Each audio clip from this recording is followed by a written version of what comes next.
Hi everyone, and welcome back to SwitchUp. I'm not wearing a Christmas hat. It's time to get the nugget out. So people were asking why Glen doesn't wear a hat. Well, that's why. Exactly right. While you've got it, you got to flaunt it. Flaunt it. As Mark's showing here. Exactly. So we are going to look today at our 10 most addictive games of the year, and hopefully you'll enjoy it. Yeah, exactly right. So don't forget, there is a chance to win a Switch OLED during this series. The way to do that basically is just be active in the comment section. You know, watch every day, comment, share, do all the stuff that needs doing, and then we will pick someone at random at the end of the series and announce it on Christmas Eve, wouldn't it? Exactly. Yeah. Make sure you save 10% on any of these games if you're going to buy them using code SwitchUp over at switchup.gg. And we'll send instant gift cards over to you, and it's a good way of buying them. Absolutely. So what are our most addictive games for the year? Well, let's find out.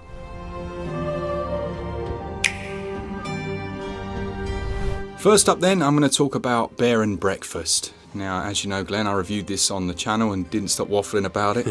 It's essentially a B&B game where you're a bear. Yeah, as the title would imply. The only thing with it, it very much uses the old, theme hospital control system. You know, where you build the rooms and drag them out and stuff like that. Oh, yeah. But the thing with those games is the controls are so good, aren't they? Yes. They're pretty good for using on a console. This one's not good. So this is like, you mean like the blueprints where Yes. you drag them out and make them the size you want? Exactly that. Yeah, they just haven't nailed the controls are weird.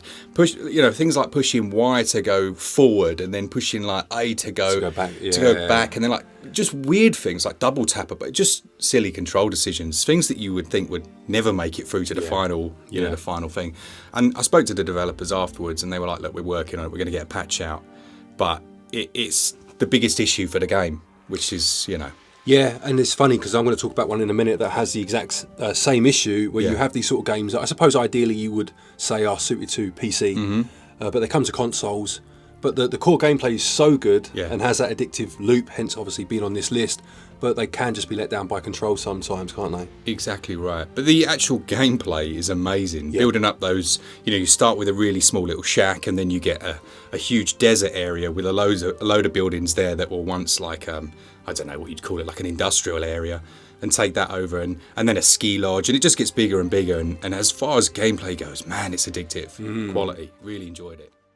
A thanks to Forever Entertainment for their sponsorship of this episode, and they want to promote their physical release of Front Mission First Remake, which we reviewed on the channel, and I'll pop a link to that in the description. If you're not familiar with the series, it's a tactical role-playing game that was initially developed by G-Craft and published by Square, but's now been brought back to the Nintendo Switch via Forever Entertainment. There are lots of new quality of life improvements, an artistic overhaul, and it's releasing in 3 physical forms. You've got the standard unlimited release, which I'm delighted to say comes with a 16-page game manual, as well as a certificate, the collector's box, which has the physical game and reversible cover, the manual, the same certificate, but also includes metal pins and a nice metal case, and finally the exclusive collector's box. As well as the exclusive collector's box, you get the physical game, the 16-page manual, a numbered certificate, and an incredibly detailed paintable resin cast diorama. The prices of the physical releases are on the screen now, with limited quantities of the limited and exclusive editions. I'll pop all the links in the description if you want to go check that out, and a thanks again to Forever Entertainment for sponsoring this episode.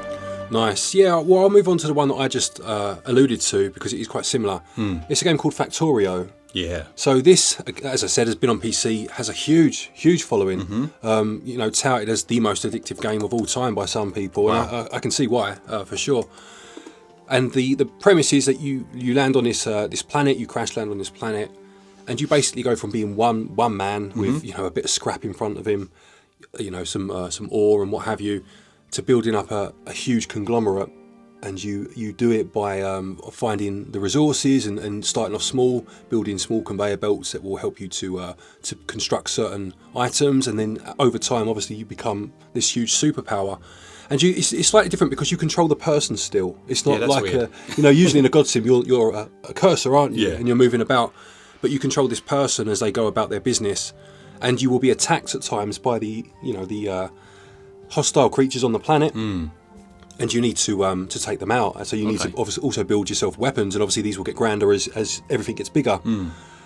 The problem on the Switch is, as we've just said, is the controls. They're just not very intuitive at all. No. And it feels more like a game that was fantastic on the PC and has been brought across to the Switch, and is still a fantastic game, of course, highly addictive, but hasn't been optimized in terms of UI Right. for a console. Okay, you know? so what I'll add to that is I did see from some people's comments that you can remap the controls, right? I think.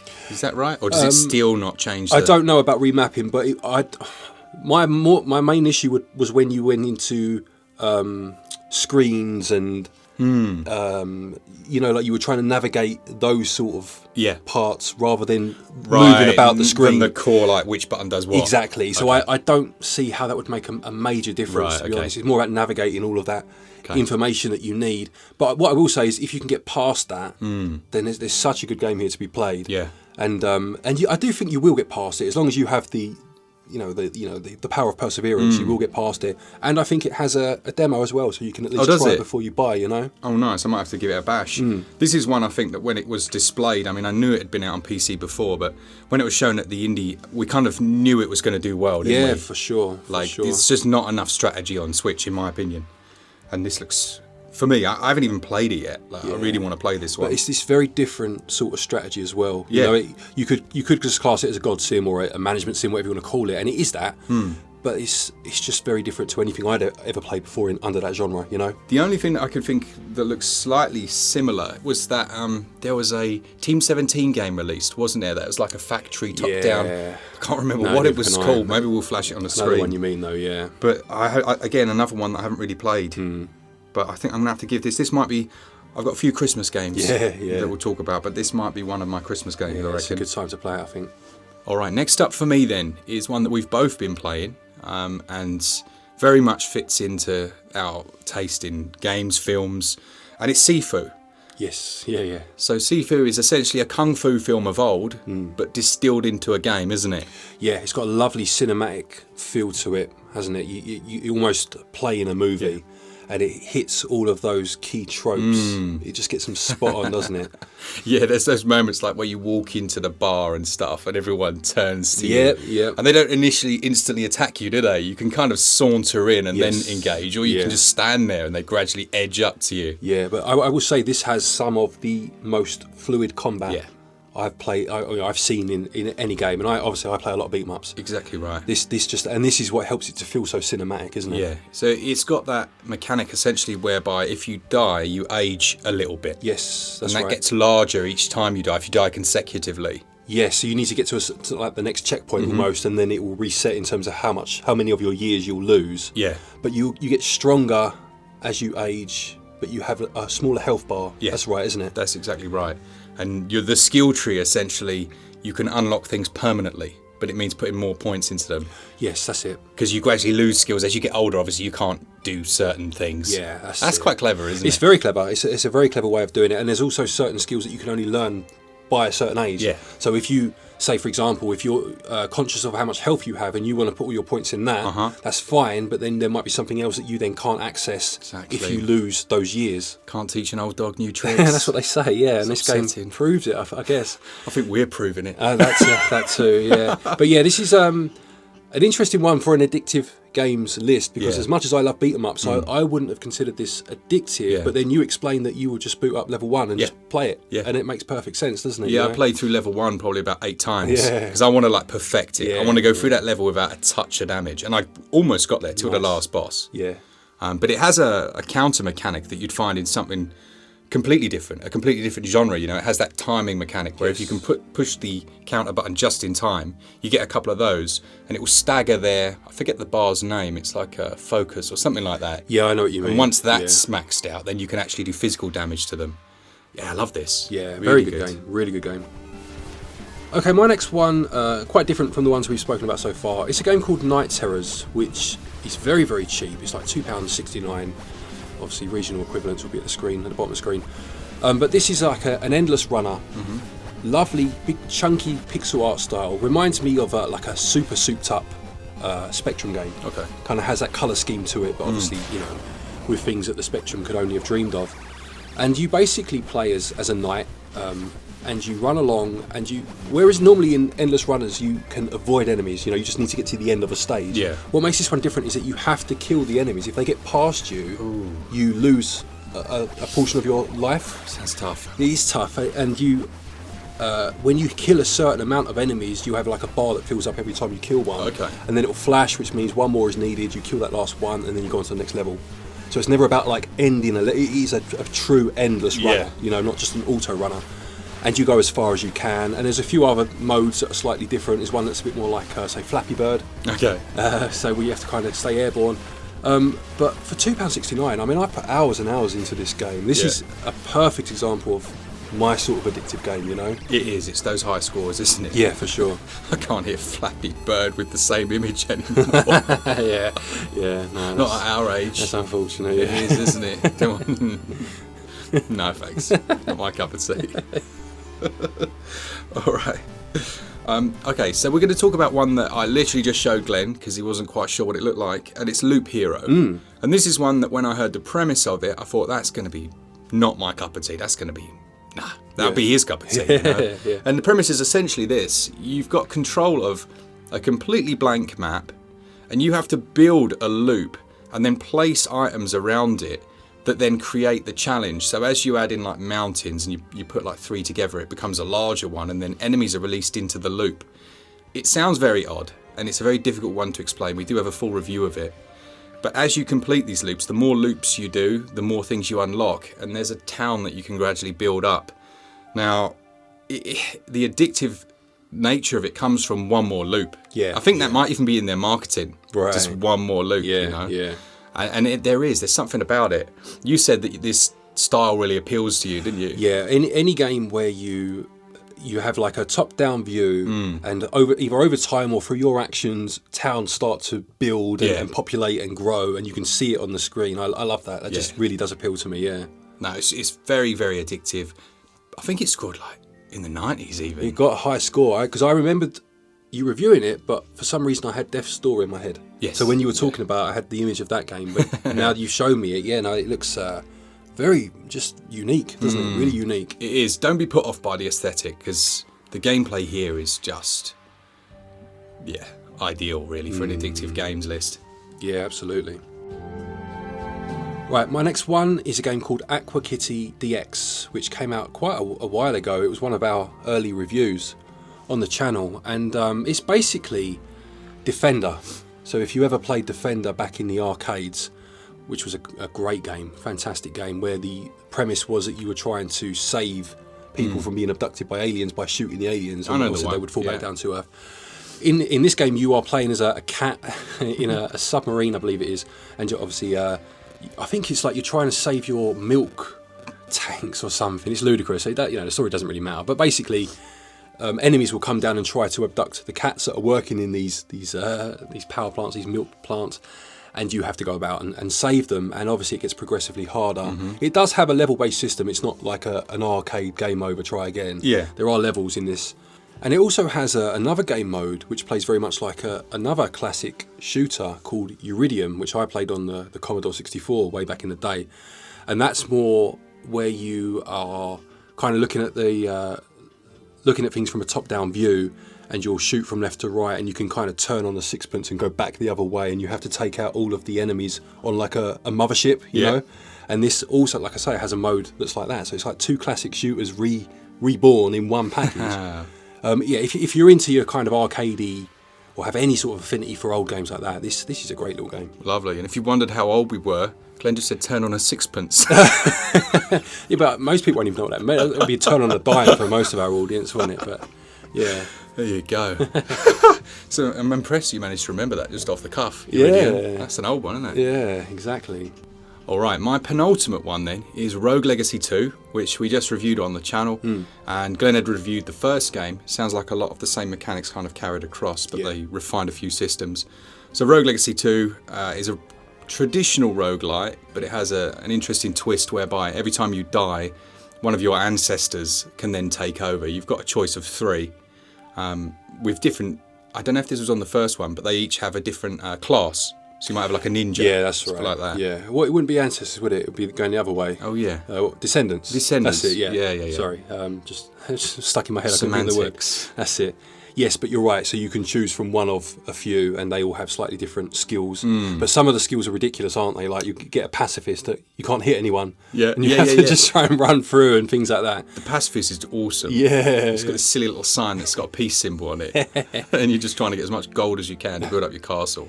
yeah, and that's what it's all about, isn't it? Yeah. So you go on the run, and you, as you say, you get that gold, and then you can unlock more permanent upgrades or skills that will then help on subsequent runs. Yeah. And it does that really well, if it's anything like the first game at least. It is. It's really, from what I understand, having not played the first one, is really a refinement of every system, just an improvement really Yeah, on all yeah. of the systems. Yeah. I do love how as you build your castle, as you unlock new things, it literally grows in front of you. You know, you see like a new, I don't know what's that, a spire on the side. Yeah, come you out, can stuff see it like in the that. background, can't Exactly. you, as you're in the town. And then you move down to the town, and you can actually go to the shops that you've Yes. unlocked, Yeah, which is very cool. It's very cool. Yeah, this is like I say, I'm going to have the first one, but I've seen a little bit of the second one. I was around when you were reviewing it, but yeah, they're fantastic games. Yeah. Really do that kind of roguelite formula, but they get it spot on, don't they? Yeah, I kind of felt a bit sorry for this actually, because it released again at a time when there were a lot of big ports coming out. No Man's Sky, Persona came out, and this, I didn't see many reviews of it at all. Got buried a bit, didn't it? Got buried, but we Yeah. went back to it and got a review out, and it's everything I'd expected it to be based on the reviews I'd seen on Steam and things like that. It's incredibly good roguelite that you shouldn't sleep on if you haven't played it. Right, my penultimate one then, you'll see a theme with my ones, I'm sure, but this is a game called Donut Dodo, which came out relatively recently. It's only cheap again, I think it was, £4.50. It's on sale at the time of this recording, but it might not still be by the time it goes out. But it's kind of a love letter to all of those classic single screen arcade games. So I'm talking Donkey Kong Jr., Mario Brothers, Burger Time, where you basically had to make your way up the stage over a number of hazards and try and get to some sort of end goal. So here you're basically collecting the little donuts that are on the screen. Okay. And when you've collected all of the small ones, then you can get the huge golden one to end the stage. Golden Donuts. The golden donut, yeah, making me hungry. which the titular dodo is holding, he's grasping in his jaws, so you need to try and grab it from Where's him. the dodo got a donut? I really don't know. I mean, dodos don't even exist anymore, No. so I wasn't aware that donuts were their thing, but clearly they have a taste and no one for can them. know now. No, so they may well have been gorging on them all the time back in the day. Who knows? But yeah, but what I love about it is, I mean, it has everything about it is classic arcade. Like it has a faux bezel screen round the side, and it looks like things like Burger Time. The high scores, like when you leave it to play and it shows the high scores. Oh the top yeah, all 10. that's in there. And like the first person's name is Pack, and the second person's name is Man, and then the next Clever. person. Do you know what I mean? It's just got all those little nods in there. The controls are spot on. Like it's so easy to move and jump and do all the things you've got to do. And for this cheap price, again, as long as you are happy with the premise, then and you like those sort of games, you could do so much worse. One thing I will say is that because it is basically an arcade-esque game, you can only put one credit in at a time, and you'll lose your lives, and it'll say game over, which is a bit silly. They should have had a way of inserting more credits, because obviously that's what the arcades were all about. Yeah. But it's one of those things. It is what it is. But good game. Nice. Very cool. All right, so my last one then is CUPHEAD, but the Delicious Last Course, Yep. which released about 6 months ago, I want to say, Yeah, something like that. give or take, Give yeah. or take. And it was obviously a brand new DLC that added a new character. Did we play this one together? Yes, we did. We yeah. did, didn't we? Yeah. So Yeah. Miss Chalice, isn't it? Miss Is the Chalice. new- yeah. Yeah, so she obviously featured in the first game. She was in the bonus stages and stuff like that. Yeah. But now she's a fully playable character. I will say I think she's slightly easier than the two main She's characters. a bit overpowered, isn't she? I'd say so. Yeah, a little bit. I'd say so. But maybe they did that on purpose, so there's a slightly easier option Maybe. for those people that suck. That's a diplomatic way of It putting was, wasn't it? But it's a tough game, isn't it? It's just brutal. And the addiction comes from... What does the addiction come from? Is it all the mechanics together that are just so tight? Yeah, I mean, there aren't many boss rush games, are there? And obviously the first one was that 2-bit, did have a few run and gun levels in to mix it up a bit. This one doesn't even bother anymore, does it? It's like just boss after boss. And there is something, I don't know, it's like equal part intimidating and equal part endearing about beating one and having to go straight on to the next one. And that failing but not wanting to give up. And I said to you about this game before, the fact it does have that bar that tells you how close you were. That's a huge part, I think, of You're right. of what makes this game so compelling. Because if that wasn't there, I could see me certainly giving up quicker. You know? Yeah, we spoke about that before a long time ago, actually, about there was some psychologist that said that computer games are so addictive because you can always succeed. Yes, yeah, This exactly. shows you, doesn't it? Yeah. It shows you that you can always succeed. And it is infuriating at times, isn't it? Yeah, yeah. It's, I mean, obviously, this being an addictive games list, we've got kind of two different types of addictive games, because you have the ones you're mentioning where you have that element of wanting to succeed, and they kind of, it's the stick and the carrot, isn't it? Yeah. You know, it beats you down, but then it just gives you enough incentive to try again. Or you've got high score chasers, where it's all about beating yourself, and both are just incredibly addictive. Right, my last one is one that I don't think you would have heard of, to be honest. Probably not.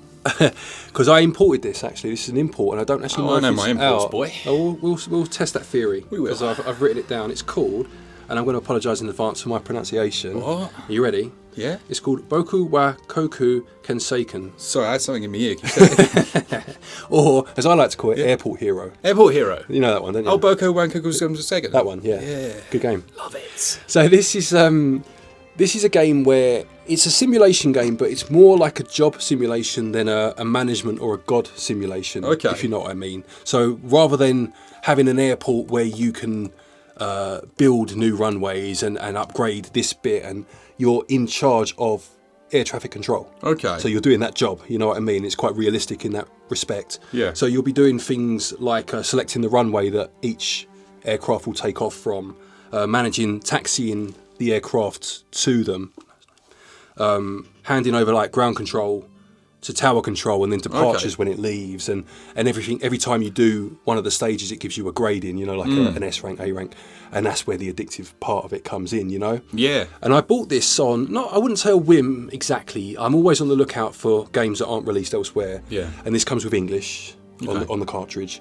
I got this from PlayAsia, and it's just very different to the games I usually play. Normally, if I'm playing a simulation, it is one of those build up a town, build up a city, build up a park. Yeah. So to play like a job simulation like this was a bit out of my comfort zone, but I have found myself returning to it much more often than not. Nice one. Yeah, I just had a little look at Boku Wakuku Kenseiken, and it looks decent, mate. Yeah, I mean, this is obviously a very much an acquired taste. But the reason I brought it up, well, first of all, because I found myself returning to it, which is the point of the video, but because I didn't know if I would like it, and I tried something a bit different and found actually it's a very good game, you know. So it's just nice to find those little games sometimes, isn't it? You know? Yeah, I mean, I don't apply that to my life. Can you imagine? Yeah, that's not a way to. No, it's not the way to live. No, just in video game terms. But yeah, I mean, like I said, I got it from PlayAsia. There is a link down there to PlayAsia. Yes. If you're interested, you can save yourself, I think it's 5%, so it's not a huge amount, but it's there if you want it. And yeah, I enjoyed this one. It was good. Good game. Fantastic little plug there. Well done. All right, everyone. So that is our 10 most addictive games for us of 2022. Let us know yours down in the comments. As we say, we are giving away that Nintendo Switch OLED to someone based on the comments and the shares and all the button tickling. So yeah, go and do that. Yeah, exactly that. Just I hope you've been enjoying the series so far. By the time you see this one, we should be about halfway through. Yeah. Give or take. So hopefully you've been enjoying it. Thank you to our patrons as always, of course, and our channel members, and just all of you for watching the videos. Brilliant. For all things Switch all the time, and a thanks to our Patreons as well. You guys are amazing. Did you just say that? I did just say that. You just said that? 2 thanks is better than 1, so. Exactly. That's what they say. Keep it Switch up. Cheers, guys. See ya.